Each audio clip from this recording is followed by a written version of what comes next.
शान्तं त्रिभंगं रविकरवसनभूषितं वैजयन्ता वन्दे वृन्दावनस्थं जुगती श्रुतवित्तं नम ब्रह्मगोपालवेशम् जयतां शिरतूपं मम मन्दमतेर्गति मत्सर्वस्य पादं भुजराधमदनमोहनं देवदेवीन्दारण्यकल्पद्रुमाधो श्रीमद्रत्नागर सिंहासनस्थ श्रीराधातिलकविन्ददेवै वैष्णलिप्यसद्गुमानं स्मरामि सीमान रसरसारं विवंसी वनतनस्थिता कार्सनो विनुसनैक गोपी गोपीनाथ श्रियस्तिनम् अन्नाराधितनुनं भगवान् हरिरेश्वर जन्म विहाय गोविन्दाय प्रीतो दमुनोद्रहम्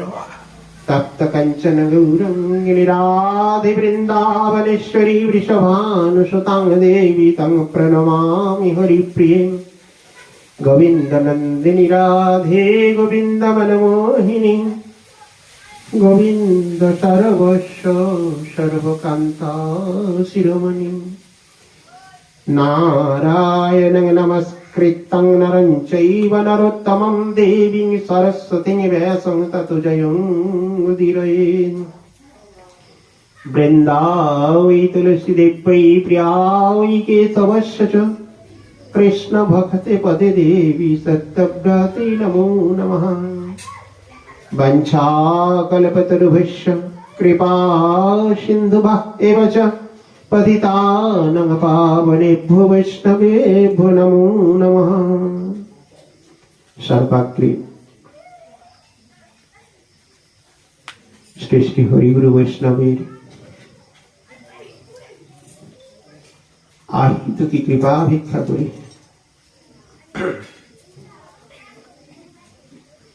अद्य वैवस्वतमनन्तरेर अष्टविंशतितम कलिजुगे शुभ कार्तिक मासे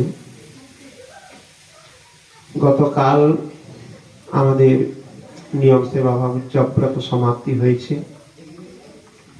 समाप्तिर पर आज के आमरा प्रथम अधिवेशने सबाई एकत्रित हयेछि आधा सिमला ग्राम निवासी श्रीपाद बंशीपदानंद प्रभुर बासगृहे किंबा भजन कुटीरे আপনারা একটু এদিকে আসলে ভালো মানে সাইডটা একদিকে বেশি হয়ে গেছে এদিকে বসে না এদিকে অতএব তিনার ভজন কুটিরে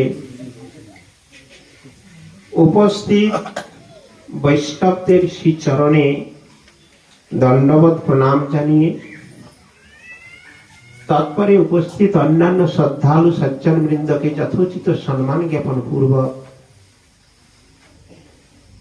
আমরা ভক্ত ভগবানের অমৃতময় লীলা কথা শ্রবণ করে আত্মমঙ্গল বরণ করার চেষ্টা করছি নিতাই গৌর প্রেমানন্দে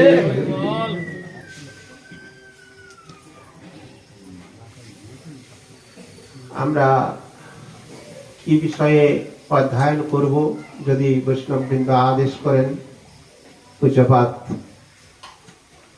বৈষ্ণবগণ রয়েছেন আমাদের প্রত্যেক অধিবেশনে চৈতন্য ভাগবত থেকে যেমন অধ্যয়ন তাই হবে না কিছু পূর্বে সিদ্ধান্ত সূচক কোনো কথা অনেক ভক্তরা আছেন যারা ইতিমধ্যেই গুরুপাদ পদ্ম আশ্রয় করেছেন তো তারা আবার সব ব্যস্ত সম্ভবত তারা আবার পাঠেও বসে না দেখছি একজন হরি কথার দ্বারাই আমরা হরি সেবার উপযুক্ত হতে পারব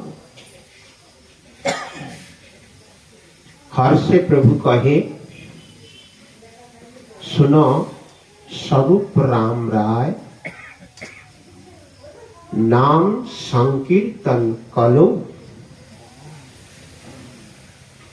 পরম উপায়।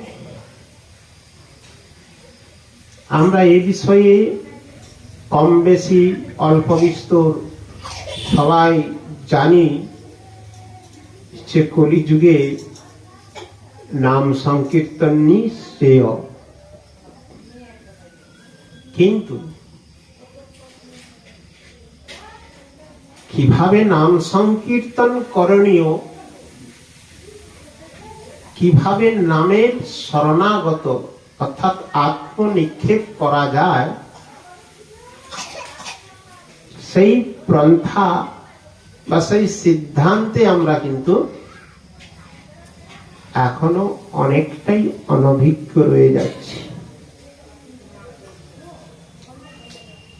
ভগবানের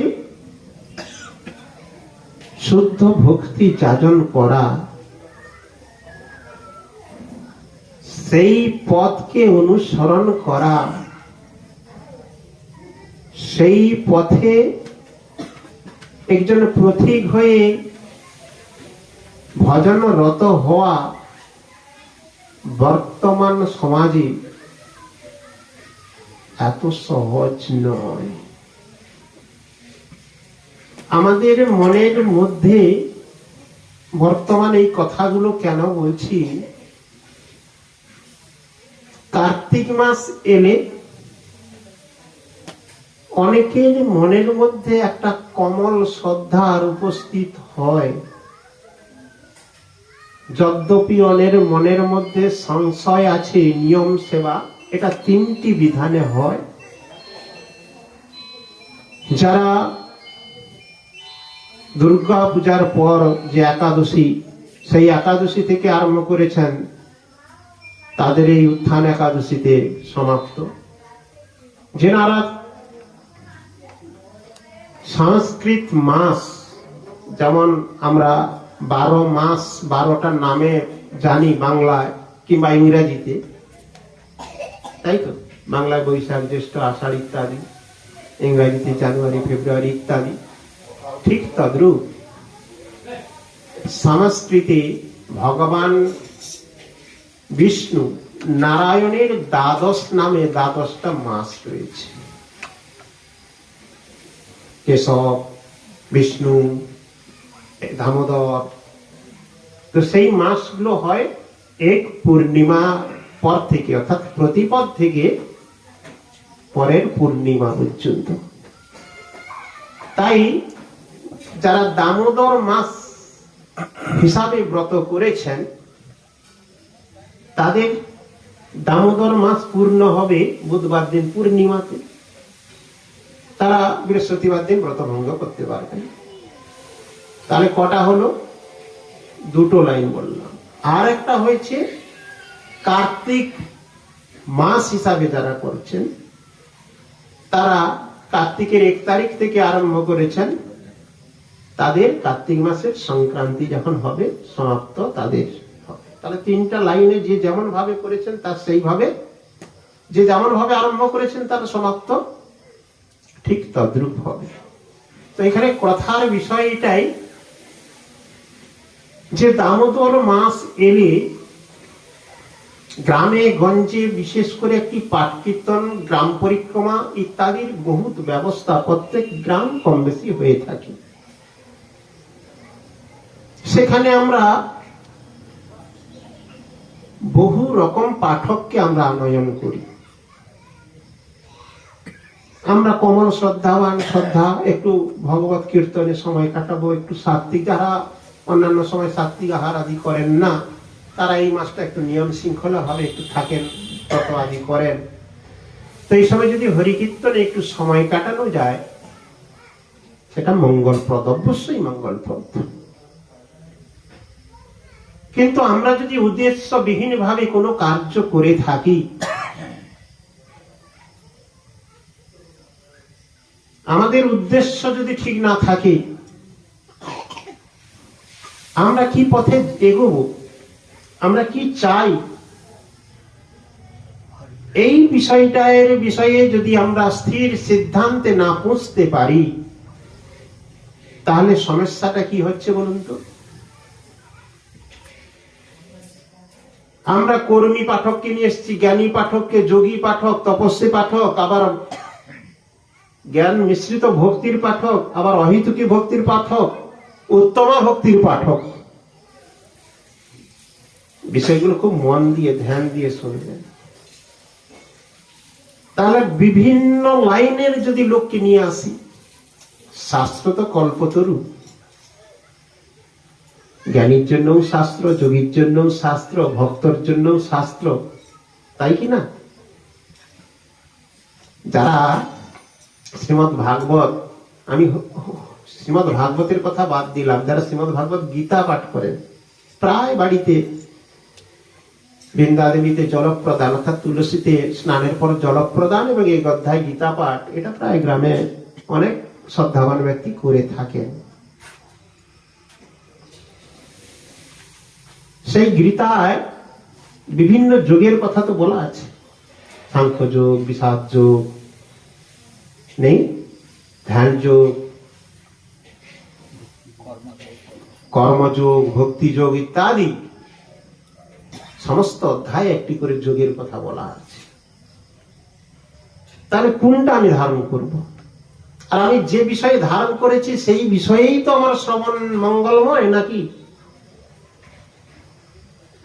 পদ্ম পুরাণে এই কথাগুলো আমি কিঞ্চিত একটু টাচ করে যাচ্ছি। তার কারণটা হচ্ছে, এত অল্প সময়,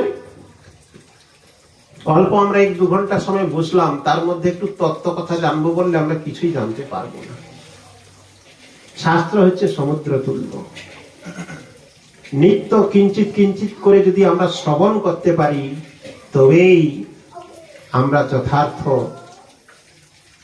জায়গায় পৌঁছতে পারবো। সাধু সঙ্গ, সাধু সঙ্গ, সাধু সঙ্গ সর্বশাস্ত্রে কয়, লবমাত্র সাধু সঙ্গে সর্বসিদ্ধি হয়। আমরা দিনের পর দিন সাধু সঙ্গ করছি, সাধুদের পাঠ কীর্তনে যাচ্ছি, প্রসাদ খাচ্ছি, বাড়ি চলে আসছি। আমাদের উন্নতি কতটা হচ্ছে তা আমি আমার যে যার নিজে ছাড়া অন্য কেউ এটা উপলব্ধি করতে পারবে না। এই কথাগুলো খুব দুঃখের সঙ্গে বলতে হচ্ছে। বর্তমান বিশেষ করে আমাদের মেদিনীপুরে শুদ্ধ ভক্তির ধারা ম্রিয়মান। কেন কেন আমরা শুদ্ধ ভক্তির ধারার দিকে এগোতে পারছি না? শুদ্ধভাবে যতটুকুই করি না কেন, আমরা এটুকুই বুঝি, অল্প হোক ভালো হোক। এটা তো আমাদের প্রায় সবাইয়ের একই কথা। তাহলে শুদ্ধ ভক্তির পথে আমরা অগ্রসর হতে পারছি না। কারণ কি? আমাদের কি এমন কিছু টান?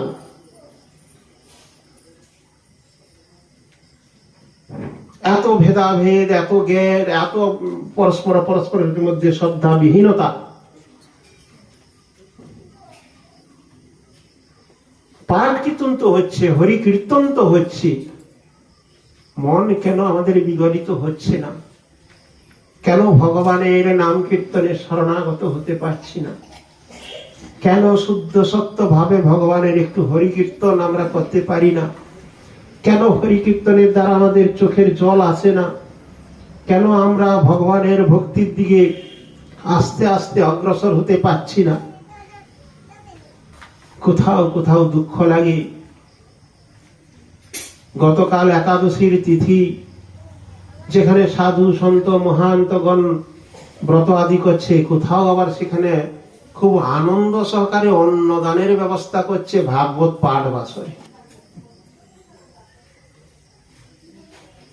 আমরা জানি পরশুদিন একাদশী তিথি পেয়ে গেছে, কিন্তু দশমী বিদ্যার জন্য ওই দিন একাদশী হচ্ছে না। হরিভক্তি বিলাসী সনাতন গোস্বামী পাদ ভক্তগণের, বৈষ্ণবগণের একটা গাইডলাইন তিনারা দিয়েছে। সেই সিদ্ধান্তকে আমরা নিয়ে সেখানে পরিষ্কার যে একাদশীর তিথিটা বড় কথা নয়, তিথিটা যদি দশমী বিদ্যা হয়ে যায় তো ওই দিন একাদশী ব্রত করা যাবে না। তার চেয়ে আমরা 12 মাসে 24টি একাদশী সঙ্গে অধিক মাসে 2টি 26টা একাদশীর নামকরণ রয়েছে। এই 26টা একাদশীর মধ্যে বিশেষ করে সারা বছরে 8টা মহা দ্বাদশীর ব্রত পড়ে।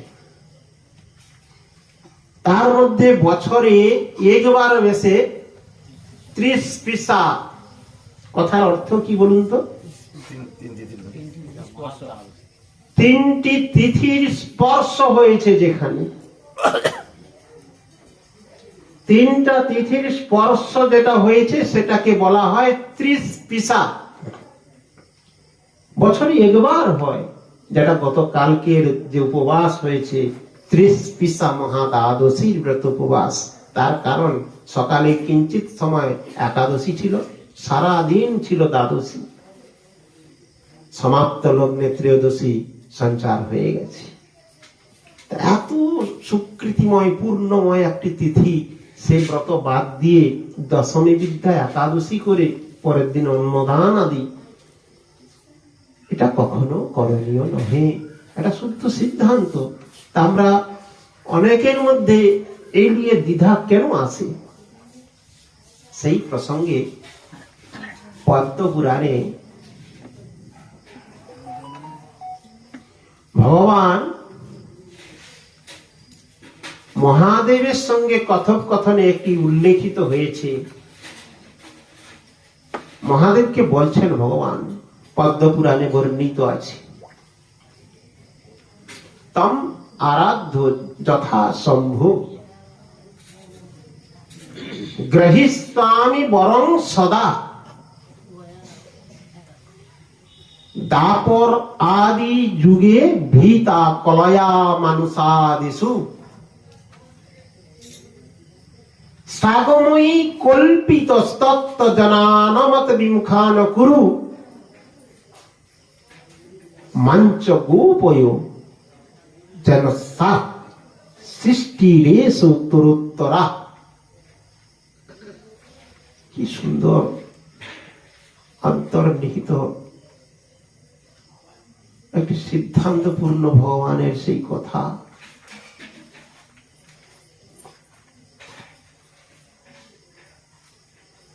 মহাদেবকে বলছেন ভগবান, তম আরাধ্য। ভগবান লীলা বিলাস করার জন্য তিনি লীলা অবতার রামচন্দ্র রূপে যখন আবির্ভূত হয়েছিলেন ত্রেতা যুগে, লঙ্কাতে রাবণের উদ্দেশ্যে, রাবণের ধ্বংসের নির্দেশে যখন রওনা দিবেন, মানে সমুদ্র পার করার জন্য তিনি যখন সেখানে গিয়েছিলেন রামেশ্বরে, সেখানে তিনি স্বয়ং ভগবান হয়েও কার আরাধনা করেছিলেন? সেতু নির্মাণের জন্য মহাদেবের। মহাদেব তখন কি বলেছেন? রাম যস্য তস্য ঈশ্বর রামেশ্বরম। এরা রামচন্দ্র বলছেন, তার উত্তরে মহাদেব বলছেন রামস্য ঈশ্বর যস্য তস্য রামেশ্বরম। ভগবান রামচন্দ্র মহাদেবকে বলছেন যে মহাদেব, তুমি যার সহায়, তুমি যার ঈশ্বর, তিনি এই লঙ্কা মানে এই সমুদ্র লঙ্ঘন করা তার কাছে কিছু ব্যাপার না, তুমি আমার ঈশ্বর। বিনয় করে বৈষ্ণব অগ্রগান্নাং যথা শিব শম্ভু, তিনি বলছেন রামস্য ঈশ্বর যস্য, যার রামের মতো ভগবান রাম যার ঈশ্বর রয়েছেন, তো এই ধামের নাম রামেশ্বর ধাম। তো ভক্ত ভগবানের যে এই যে প্রেমময় কাহিনী, তো সেই প্রসঙ্গে তম আরাধ্য যথা শম্ভ গ্রহিষ্যামি বরং সদা। আমি যেমন, ভগবান বলছেন, তোমাকে আরাধনা করে তোমার কাছেও আমি বর গ্রহণ করি। দাপর কলিযুগে বিভিন্ন লীলায়, ঠিক তদ্রূপ দাপরাদ যুগে ভৃতা কলয়া মানুষাদেশু, কলিযুগের মানুষের মধ্যে কল্পিত তত্ত্ব জনানমত বিমুখান কুরু। কলিযুগের মানুষের মধ্যে তুমি প্রবেশ করে কল্পিত তত্ত্ব মানে কি, যাকে এক কথায় মনগড়া সিদ্ধান্ত বলা হয়। শাস্ত্রীয় সিদ্ধান্তকে মানে না অনেকে, শাস্ত্র চর্চায় আমরা যাই না, শাস্ত্রকে না মেনে, মহাজনগতস্য পন্থা না মেনে আমরা কিছুটা নিজেদের মন গড়া সিদ্ধান্তের উপরে কল্পিত তত্ত্ব জনান মত বিমুখান কুরু, আমা হতে বিমুখ করো। আমার নিত্য ধাম থেকে, নিত্য ধাম থেকে, নিত্য আমার বিগ্রহ থেকে কল্পিত মতের দ্বারা তুমি আচ্ছন্ন করে কলিযুগের মানুষকে। কল্পিত তত্ত্ব জানানো মত বিমুখান কুরু, মাঞ্চ গোপয়, আমাকে গোপন করো। মাঞ্চ গোপয় যেন সাত সৃষ্টির এসো উত্তরোত্তরা, উত্তরোত্তর এইভাবে বর্ধিত, যা বর্তমান সমাজে পরিদৃশ্যমান।